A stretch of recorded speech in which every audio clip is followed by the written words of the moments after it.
সুপ্রিয় দর্শক মণ্ডলী, বাংলাদেশের কৃষি এবং কৃষির সাথে সম্পৃক্ত সকলকে জানাই এআর মালিক সিডস প্রাইভেট লিমিটেড পক্ষ থেকে আন্তরিক প্রীতি এবং শুভেচ্ছা। আজকে আমি যেখানে দাঁড়িয়ে রয়েছি এটা হচ্ছে বীরগঞ্জ উপজেলার দৌলতপুর গ্রামের আমাদের লিড ফার্মার মামুন ভাইয়ের বিজলি প্লাস 2020 মরিচের খেতে। এখানে এর পূর্বে গত বছর 2024 সালের জুলাই মাসের 11 তারিখ আমরা একটা প্রতিবেদন করেছিলাম যে কলা গাছের সাথে সাথী ফসল হিসাবে আমাদের লিড ফার্মার আল মামুন ভাই বিজলি প্লাস 2020 চাষ করেছেন। তো সর্বশেষ পর্যন্ত এখন কি পর্যায়ে আছে সেটা জানার জন্য আমরা চলে আসছি সেই জমিতে। তো কথা না বাড়িয়ে আমরা চলে যাচ্ছি আমাদের মামুন ভাইয়ের কাছে। তো মামুন ভাই কেমন আছেন? হ্যাঁ, আলহামদুলিল্লাহ ভালো আছি ভাই। গত বছর যখন আমরা আসছিলাম জুলাই মাসের 11 তারিখে, তখন তো গাছটা অনেক সুন্দর ছিল। এবং তো সাথী ফসল থেকে আপনি কত টাকা আয় করলেন এই যাবত? আসলে এই জমিতে আমার মূল উদ্দেশ্য ছিল আর কলার মাঝখানে আমি সাথী ফসল হিসাবে মরিচ বিজলি প্লাস 20 লাগিয়েছিলাম এয়ার মালিক সিডের।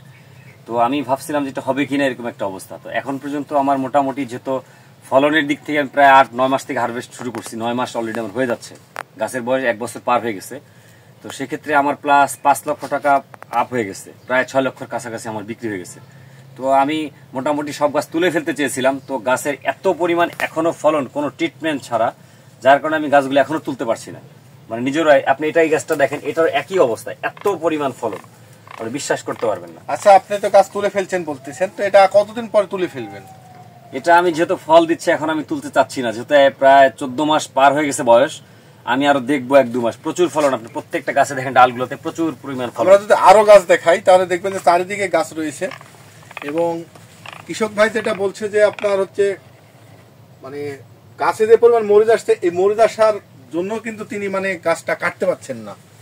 তো অন্যান্য যারা কৃষক রয়েছে যারা হচ্ছে আপনার বাণিজ্যিক কৃষি করে, পাশাপাশি হচ্ছে আপনার ভরণ পোষণ কৃষি করে, এই মরিচটা যদি আপনি দেখলেন যে প্রায় 1 বছর হলে ফল দিচ্ছে, তো এটা কি বছর খানিক ফল দেওয়া সম্ভব কিনা? অবশ্যই সম্ভব। যারা এখনো করেননি তারা হয়তো বিশ্বাস হবে না।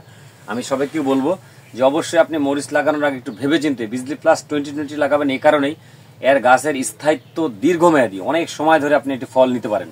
আচ্ছা, এই যে আপনি কলা গাছের সাথে সাথী ফসল হিসাবে মরিচ করেছেন, এতে কি কলা চাষে কোনো মানে সমস্যা হয়েছে?